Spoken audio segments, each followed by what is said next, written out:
¿Alguna vez te has sentado bajo la luz del sol de la tarde y has sentido que el tiempo mismo presiona contra tu pecho?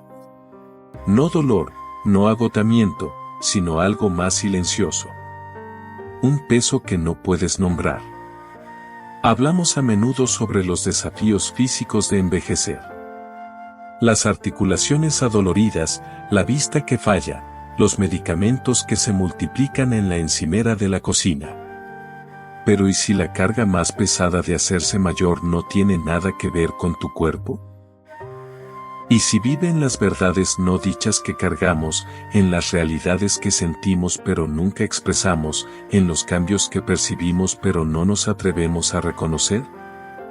El budismo enseña que el sufrimiento no surge de la realidad misma, sino de nuestra resistencia a lo que es. Y después de los 60, la realidad se vuelve inevitable de maneras en las que nunca lo fue antes. El tiempo ya no es un concepto abstracto. Es un recurso finito, que se agota con cada amanecer. Esta no es una conversación sobre el deterioro. Es una conversación sobre el despertar. Porque las duras realidades del envejecimiento son también puertas hacia la libertad más profunda que jamás conocerás. Pero solo si dejas de apartar la mirada. En la próxima media hora, recorreremos 8 verdades sobre envejecer después de los 60, no para asustarte, sino para liberarte. Cada realidad lleva dentro de sí una enseñanza de la sabiduría budista que puede transformar la manera en que experimentas los años que te quedan. Si has cruzado el umbral de los 60, o si te estás preparando para ese paso, estas palabras son para ti. Escucha con el corazón abierto. Déjalas llegar a donde necesiten llegar. Porque el momento de despertar no es algún día. Es ahora. Comencemos con la primera y quizás más sorprendente verdad. Realidad 1. El tiempo es devastadoramente corto. Científicos de Stanford Medicine descubrieron recientemente algo notable. Tu cuerpo no envejece gradualmente. En cambio, atraviesa cambios moleculares dramáticos en 2 momentos específicos. Alrededor de los 44 años y nuevamente alrededor de los 60. En estos puntos, miles de moléculas relacionadas con la salud cardiovascular, la función inmunológica y los procesos metabólicos cambian rápidamente. Tu cuerpo, en esencia, se reorganiza. Y después de los 60, entras en una nueva realidad biológica. Las matemáticas son contundentes. Según investigaciones sobre esperanza de vida y calidad de vida, al envejecer después de llegar a los 60, la mayoría de las personas tienen aproximadamente 20 años de vida relativamente sana e independiente. 20 años restantes, eso es poco más de 7.000 días. Si restas el tiempo dedicado a dormir, gestionar necesidades de salud y atender necesidades básicas, la ventana para vivir plenamente se vuelve aún más estrecha. Pero esto es lo que revela el budismo. La brevedad del tiempo no es una tragedia. Es la condición que hace sagrada la vida. Cuando el Buda habló de anicca, la impermanencia, no lamentaba la pérdida. Señalaba la verdad. Todo cambia. Todo termina, incluyéndote a ti, incluyendo este mismo momento. Hay una práctica budista antigua llamada Maranasati. Suena mórbida para los oídos occidentales, pero en realidad es profundamente liberadora. Monjes en ciertas tradiciones mantienen objetos que les recuerdan su mortalidad cerca de ellos. No para vivir en la oscuridad, sino para vivir en claridad. Cuando realmente entiendes que tus días están contados, dejas de desperdiciarlos. Dejas de posponer la alegría. Dejas de esperar condiciones perfectas que nunca llegarán. Considera cómo has pasado el último mes. ¿Cuántas horas dedicaste? ¿A preocuparte? ¿A discusiones que no importaban a nadie? ¿A desplazarte por pantallas que te dejaron más vacío que antes? Ahora imagina que solo tienes 20 años más. ¿Los pasarías de la misma manera? El problema es que creemos que tenemos tiempo. Actuamos como si el mañana estuviera garantizado, como si siempre hubiese otra oportunidad para decir lo que debe decirse, para reparar lo que debe repararse, para vivir como realmente deseamos vivir. Pero después de los 60, esa ilusión se vuelve más difícil de sostener. Tu cuerpo te recuerda diariamente que eres temporal. La pregunta es, ¿qué harás con el tiempo que queda? En el budismo, esta urgencia no pretende crear pánico. Pretende crear presencia. Cuando sabes que tus días son limitados, cada uno se vuelve precioso. El sabor del té de la mañana, la calidez del sol sobre tu rostro, el sonido de la lluvia golpeando las ventanas. Estas no son cosas pequeñas. Son todo. Y solo te quedan un número limitado de ellas. Realidad 2. La salud se convierte en tu mundo entero. A los 60, la salud ya no es ruido de fondo. Pasa al primer plano de tu existencia. Las investigaciones muestran que el 85% de los estadounidenses mayores de 65 años tienen al menos una enfermedad crónica y el 60% tiene 2 o más. Artritis, hipertensión, diabetes, enfermedad cardíaca. No son posibilidades lejanas. Son realidades presentes, moldeando cada decisión que tomas. La energía se convierte en moneda. Mides tu día no por lo que quieres hacer, sino por lo que tu cuerpo permite. Una mañana de mandados requiere una tarde de descanso. Una reunión social te cuesta la vitalidad del día siguiente. El dolor que antes era ocasional se convierte en un compañero constante. Y gradualmente, de manera imperceptible, tu mundo se contrae. El budismo tiene una enseñanza para esto.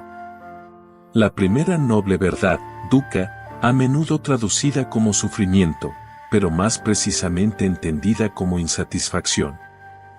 La insatisfacción inherente entretejida en la existencia. Tu cuerpo envejece, se debilita, falla. Esto no es un castigo. No es personal. Es simplemente la naturaleza de la forma física. El Buda describió el cuerpo como una casa de huéspedes. No lo posees. Lo habitas temporalmente. Y como cualquier estructura, se deteriora con el tiempo. Las paredes se agrietan, los cimientos se desplazan.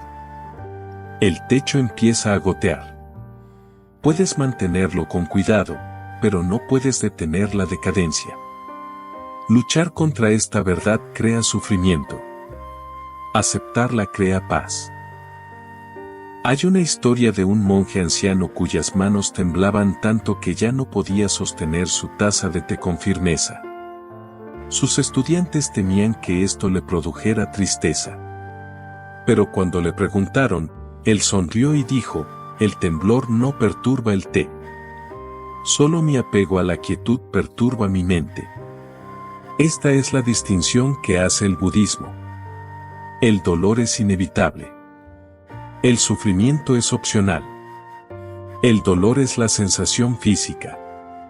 El sufrimiento es la resistencia mental a esa sensación. Cuando dejas de exigir que tu cuerpo sea distinto de lo que es, algo cambia. Puedes reconocer el deterioro sin identificarte con él. Tus rodillas quizá ya no te lleven a las montañas, pero la conciencia permanece. Tus manos pueden temblar, pero la conciencia es firme. No eres las limitaciones de tu cuerpo. Eres el espacio que las presencia.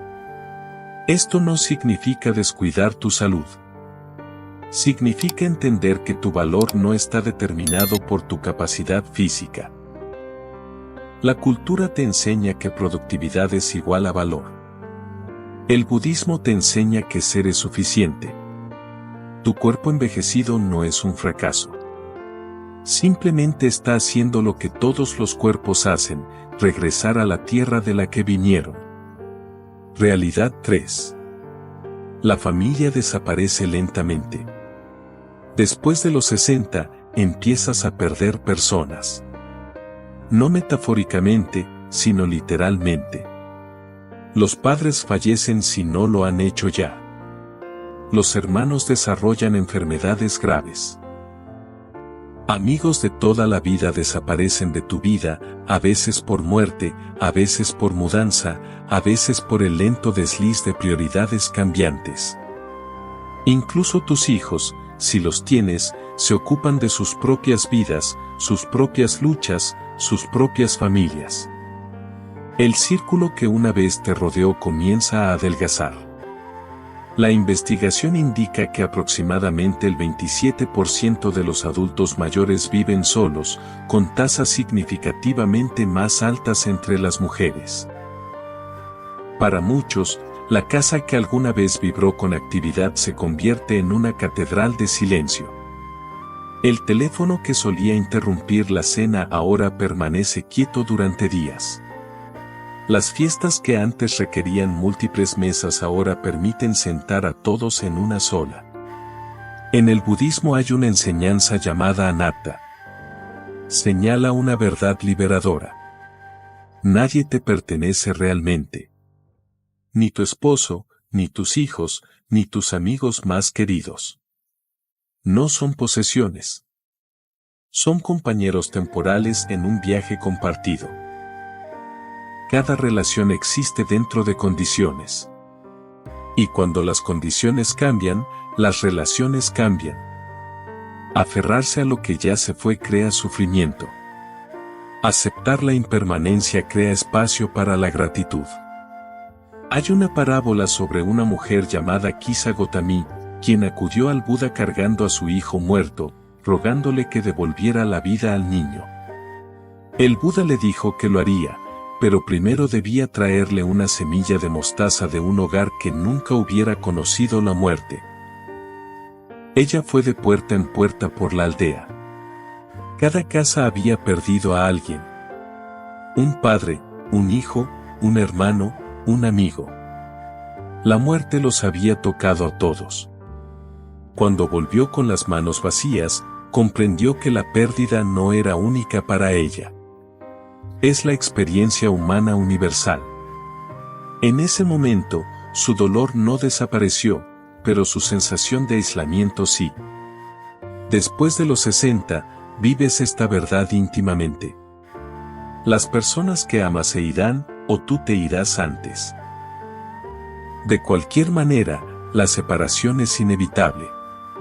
Pero esto es lo que revela el budismo. El apego no es lo mismo que el amor. Puedes amar a alguien completamente entendiendo que nunca fue tuyo para conservar. Puedes apreciar su presencia aceptando su eventual ausencia. Puedes sostenerlo cerca sin aferrarte. Esto no significa desapego emocional. Significa presencia. Cuando dejas de aferrarte a la permanencia, te vuelves completamente disponible a lo que está aquí. Ahora. La conversación que estás teniendo hoy con tu hermana se vuelve preciosa porque sabes que es una de un número finito. La comida compartida con viejos amigos se vuelve sagrada porque entiendes que este encuentro podría ser el último. El amor no disminuye cuando aceptas la impermanencia. Se profundiza. Se vuelve más tierno, más real, más despierto. Realidad 4. La vida exige simplicidad. Después de los 60, la complejidad se vuelve agotadora. La casa de 5 dormitorios que una vez llenaste de niños y actividad ahora se siente como un museo del pasado. Cada habitación contiene objetos que ya no necesitas, pero que no puedes soltar. Los closets rebosan de ropa de un cuerpo que ya no existe. Los cajones contienen papeles de una vida que ya viviste. El peso mismo de las posesiones te agota no porque sean pesadas, sino porque cargan historias que estás cansado de contar. La investigación sobre el envejecimiento muestra consistentemente que reducir y simplificar mejora significativamente la calidad de vida en adultos mayores. Sin embargo, muchos se resisten. Se aferran a las cosas como si soltarlas significara borrar la memoria. Pero tus recuerdos no viven en el ático. Viven en ti. El Buda enseñó un principio llamado aparigraha, la no posesividad.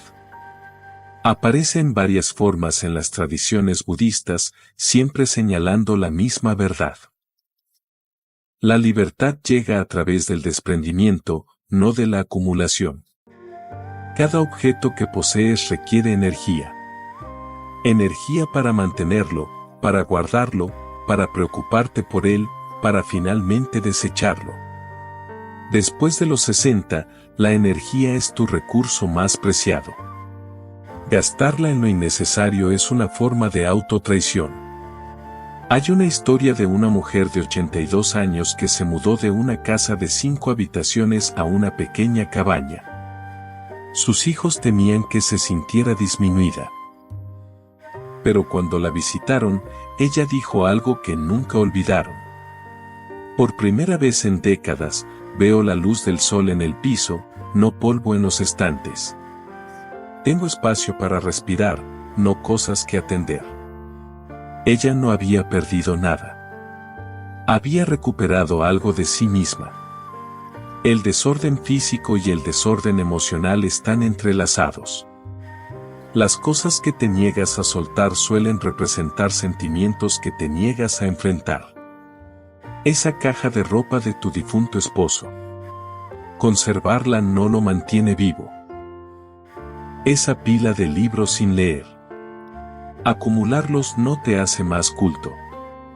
Esa vajilla costosa que nunca usas. Guardarla no prueba tu valor. Estos objetos son anclas disfrazadas de tesoros. El budismo enseña que soltar no es pérdida, es retorno. Retorno a la ligereza, retorno a la presencia, retorno a lo que importa. Lo que importa después de los 60 no es lo que posees, sino cuán despierto estás a la vida que aún se despliega. Cuando sueltas el exceso, creas espacio para lo esencial. Y lo esencial suele ser mucho más simple de lo que creías. Realidad 5. La trampa del anciano gruñón es real. Hay un fenómeno que le ocurre a muchas personas después de los 60. Lentamente, casi imperceptiblemente, la amargura echa raíces. El mundo cambia de maneras que no entiendes o no apruebas. La tecnología avanza más allá de tu paciencia. Los valores culturales se alejan de lo que te enseñaron. Los jóvenes hablan diferente, se visten diferente, piensan diferente, y en lugar de mantenerte curioso, te vuelves crítico. En lugar de adaptarte, te resistes. En lugar de abrirte, te cierras. Esto no es universal, pero es lo suficientemente común como para ser preocupante. Investigaciones publicadas en revistas sobre envejecimiento indican que mantener una mentalidad fija y perder el sentido de propósito son fuertes predictores del deterioro cognitivo y de la disminución de la satisfacción en la vida en adultos mayores. Cuando dejas de aprender, empiezas a morir. No físicamente, sino espiritualmente. Tu mente se convierte en un bucle cerrado, repitiendo las mismas quejas, los mismos agravios, las mismas historias sobre cómo antes todo era mejor. El budismo ofrece un antídoto, la mente de principiante. Es la práctica de acercarse a cada momento como si nunca lo hubieras encontrado antes. Incluso si has vivido 80 años, este momento particular es nuevo. Esta conversación nunca ha ocurrido antes. Este amanecer nunca ha existido antes. No eres un experto en el ahora. Eres un principiante, y los principiantes se acercan a la vida con curiosidad, no con juicio. Hay una historia sobre un maestro zen anciano que fue una vez reconocido por su brillantez. Incluso en sus 80 años, comenzaba cada día inclinándose ante el santuario de su maestro y recitando una línea de las escrituras, como si la escuchara por primera vez. Un monje joven le preguntó: «Maestro, ¿por qué sigues practicando como si fueras un principiante?». El anciano sonrió y respondió: «Porque el principiante ve el mundo con asombro. El maestro solo sabe cuán poco comprende realmente». Esta es la elección que enfrentas después de los 60. Puedes convertirte en la persona que se queja de todo, o puedes convertirte en la persona que sigue siendo curiosa por todo. Puedes refunfuñar diciendo que la música de hoy no tiene melodía, o puedes preguntarles a los jóvenes qué es lo que escuchan en ella. Puedes lamentarte porque nadie escribe cartas ya, o puedes aprender a enviar un correo electrónico reflexivo. Puedes resentir el cambio, o puedes reconocer que el cambio es la vida misma. El estancamiento es muerte. Tu relevancia en la vida madura no está determinada por lo que sabes. Está determinada por tu disposición a seguir aprendiendo, a mantenerte abierto, a hacer preguntas en lugar de pronunciamientos, a escuchar más de lo que hablas. Los ancianos que inspiran respeto no son quienes se aferran al pasado. Son quienes se involucran con el presente mientras ofrecen la sabiduría de la experiencia. Hay una diferencia entre honrar lo que fue valioso y exigir que nada deba cambiar jamás la realidad. La soledad es una epidemia silenciosa. Las cifras son abrumadoras. Las investigaciones muestran que aproximadamente 1 de cada 4 adultos mayores experimenta aislamiento social, y más de 1 de cada 3 reporta sentimientos de soledad. Después de los 60, la soledad no es solo un estado emocional. Es una crisis de salud. Los estudios demuestran que la soledad crónica aumenta el riesgo de mortalidad a tasas comparables con fumar, la hipertensión y la obesidad. Acelera el deterioro cognitivo, debilita la función inmunológica y aumenta la susceptibilidad a la depresión y la ansiedad. La soledad suele llegar en silencio. Amigos se mudan o fallecen. La movilidad disminuye, dificultando la interacción social. La jubilación elimina la estructura diaria que facilitaba la conexión. De repente, pasan días en los que nadie pronuncia tu nombre. Pasan semanas sin una conversación significativa. Te vuelves invisible en tu propia vida. Pero el budismo hace una distinción crucial. Soledad y solitud no son lo mismo. La solitud es elegida. Es el espacio intencional para la reflexión, la meditación y el trabajo interior. La soledad no es elegida. Es la sensación dolorosa de no ser visto, no ser escuchado, de estar desconectado. El Buda no abogó por el aislamiento. Abogó por la sangha, la comunidad, porque el despertar no es un proyecto solitario. Nos necesitamos unos a otros no solo por compañía, sino por reflejo, por responsabilidad mutua, por el recordatorio de que no estamos solos en nuestras luchas. Hay una práctica en las comunidades budistas llamada mudita, alegría empática. Es la capacidad de sentir felicidad genuina por la buena fortuna de otra persona.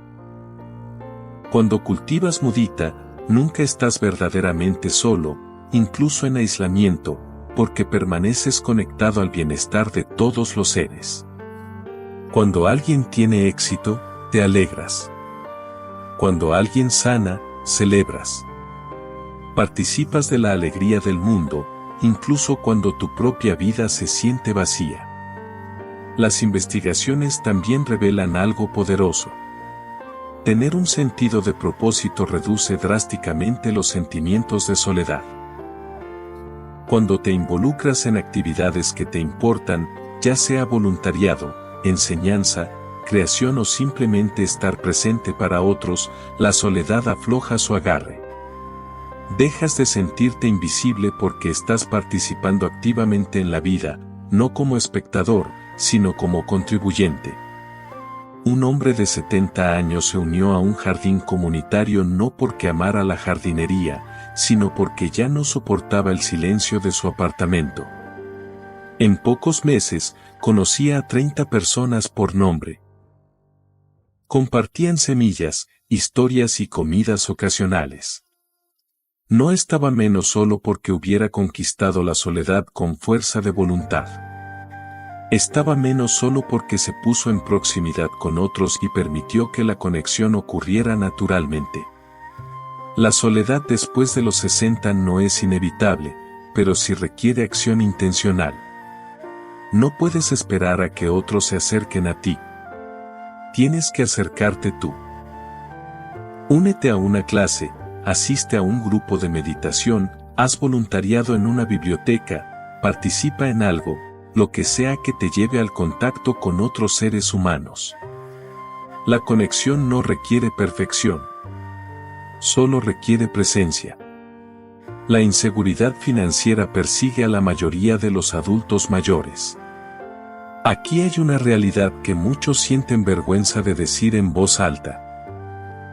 Según investigaciones recientes y completas, el 80% de los hogares estadounidenses con adultos mayores de 60 años están luchando financieramente o en riesgo de caer en inseguridad económica. Casi la mitad tiene ingresos familiares inferiores a lo necesario para cubrir gastos básicos de vida. El 20% no tiene ningún activo y algunos llevan deudas hasta la vejez. El 60% no puede costear 2 años de atención en casa si llegaran a necesitarla. Esto no se trata de una mala planificación, aunque planear importa.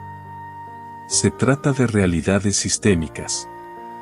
Los costos de la atención médica aumentan mientras los ingresos permanecen fijos. La inflación erosiona los ahorros.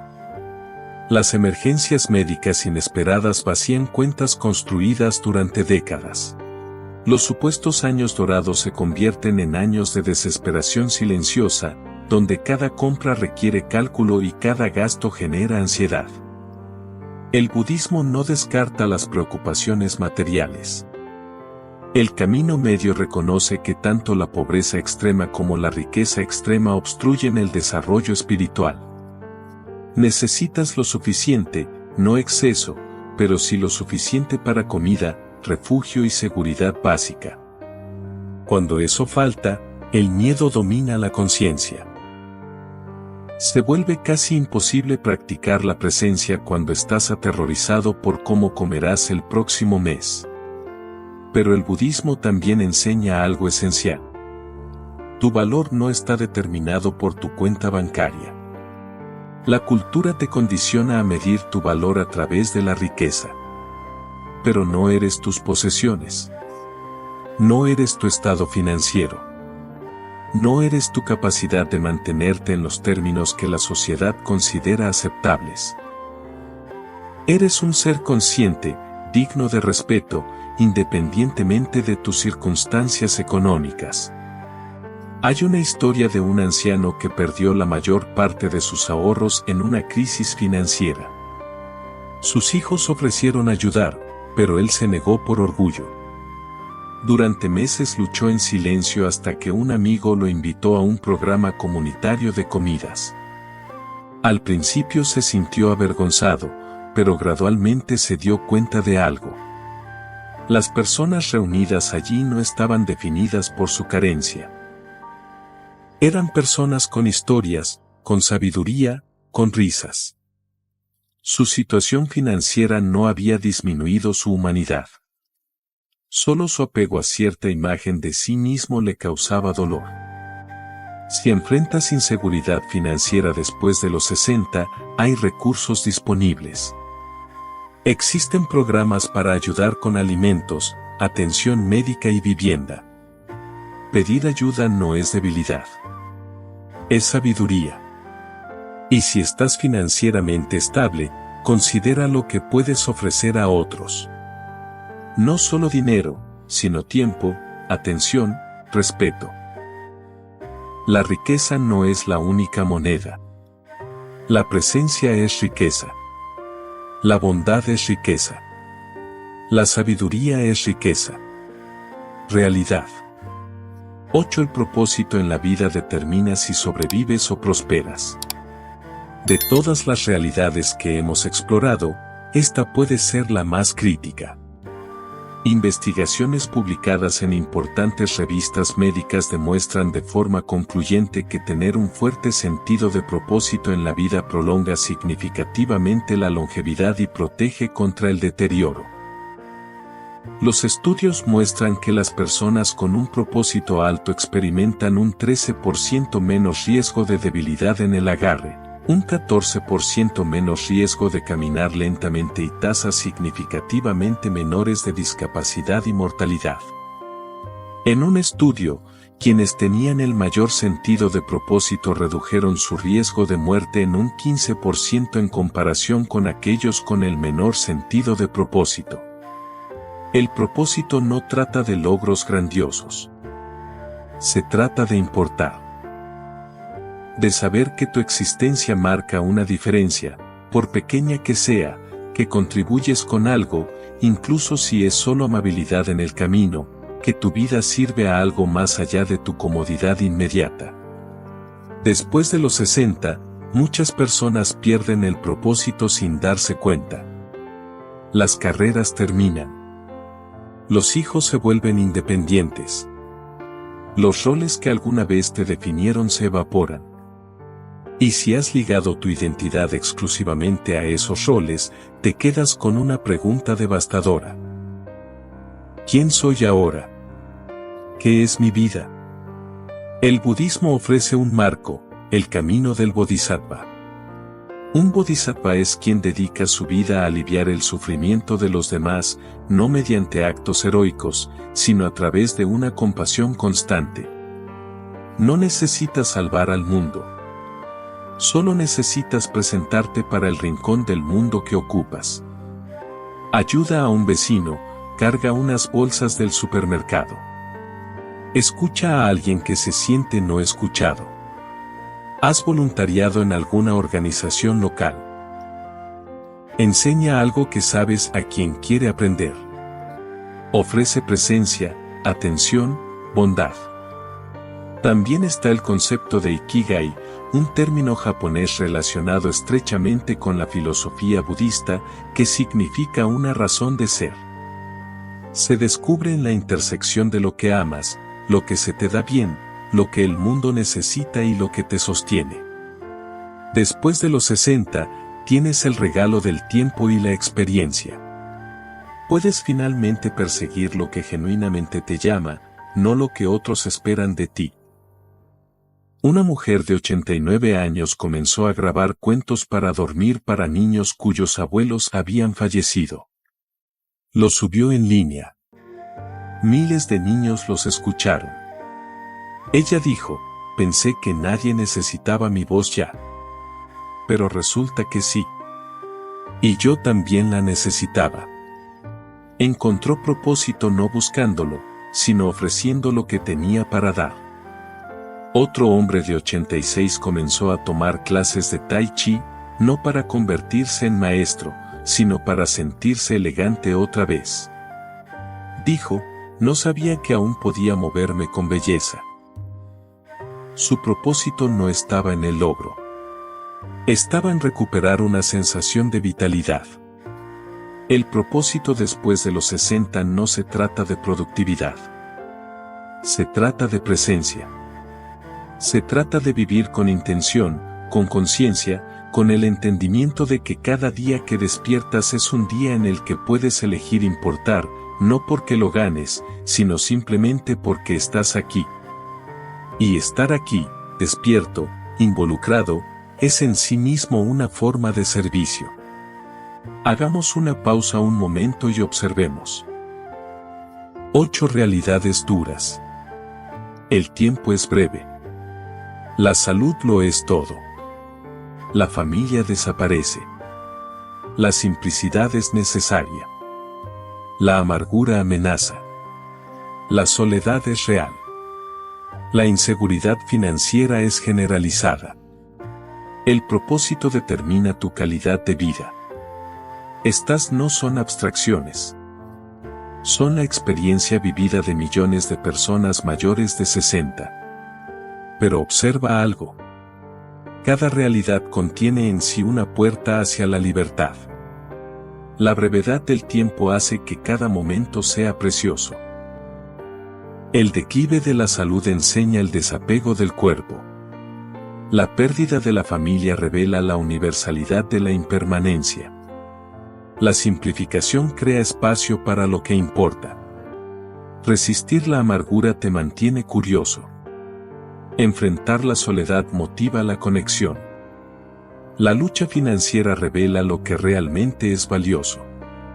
Cultivar propósito transforma el sobrevivir en prosperar. Esta es la esencia de la sabiduría budista aplicada al envejecimiento. No negación, no positividad tóxica, no fingir que envejecer es fácil, sino enfrentar la realidad con ojos claros y un corazón abierto. El sufrimiento es inevitable.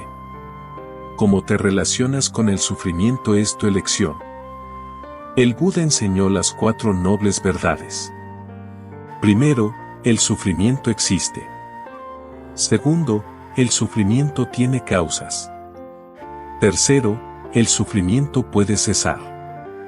Cuarto, hay un camino. Aplicado al envejecimiento, se ve así. Envejecer trae sufrimiento en forma de pérdida, deterioro y limitación. Ese sufrimiento es causado por aferrarse a la juventud, resistir el cambio y exigir permanencia en un mundo impermanente. Pero el sufrimiento puede cesar cuando aceptas lo que es, sueltas lo que no puede ser y enfocas tu energía en lo que aún es posible. Y el camino es presencia, compasión, simplicidad y propósito. No has terminado. No eres irrelevante. No estás esperando morir. Estás viviendo ahora mismo, en este aliento, en este momento. Y mientras tengas aliento, tienes la oportunidad de despertar, de ver con claridad, de amar sin aferrarte, de ofrecer lo que tienes siendo exactamente quien eres, sin disculpas. Envejecer después de los 60 no es el final de tu historia. Es el capítulo más honesto, porque todas las ilusiones han sido despojadas. Ya no tienes tiempo para fingir, para complacer a todos, para vivir bajo las reglas de otros. Eres finalmente, quizá por primera vez, completamente libre de ser tú mismo. Esto no significa que la vida sea fácil. Significa que la vida es real. Y lo real es donde ocurre el despertar. No en la comodidad, sino en la verdad. No en la negación, sino en la aceptación. No en el aferramiento, sino en la liberación. Las duras realidades del envejecimiento también son tus mayores maestras. Son la forma en que la vida dice, despierta, presta atención. Esto es todo. No desperdicies otro momento en resistencia. Estate aquí, estate presente, estate despierto. Si esta exploración movió algo dentro de ti, tómate un momento para reflexionar. ¿Qué realidad habló más directamente a tu experiencia? ¿Qué práctica podrías comenzar hoy? Quizás sea simplificar tu espacio. Quizás sea contactar a alguien para reconectar. Quizás sea encontrar una pequeña forma de contribuir a otros. Quizás sea simplemente sentarte en silencio y reconocer que todavía estás aquí, todavía respirando, todavía capaz de conciencia. Envejecer no es algo que te sucede. Es algo a lo que avanzas. Y cómo avanzas determina todo. Con amargura o curiosidad, con miedo o aceptación, con aferramiento o liberación. La elección siempre ha sido tuya. Y lo sigue siendo ahora. Que recibas cada día con presencia. Que sueltes lo que ya no sirve. Que descubras propósito en lugares inesperados. Que camines con ligereza por los años que quedan. Y que sepas, profunda e inequívocamente, que tu vida aún importa. Que tú aún importas, no por lo que logras, sino por quién eres. Un ser consciente, despierto en este momento fugaz, precioso, imposible, hermoso. Y eso es suficiente. Eso siempre ha sido suficiente. Y si hoy algo dentro de ti hizo clic, si sentiste que ahora comprendes mejor tu historia, tus emociones, tu forma de ver la vida, entonces este video ya cumplió su propósito. Pero aún hay algo más que puedes hacer. Compartir esta sabiduría. Porque así como este mensaje te tocó a ti, puede tocar a alguien más. Alguien que se siente perdido. Alguien que necesita recordar quién es. Alguien que ha olvidado su propia luz. Comparte este video con esa persona. Déjame un comentario contándome qué parte te hizo llorar. ¿Qué frase te cambió algo por dentro? Quiero leerte. Quiero saber hasta dónde llegó este mensaje. Y si sientes que este contenido te hizo bien, suscríbete. Este canal no es solo un canal. Es un espacio de almas despiertas. De buscadores. De personas que están listas para mirar hacia adentro y vivir desde un lugar más auténtico. Así que, respira profundo. Agradece. Y sigue hacia adelante. Namaste.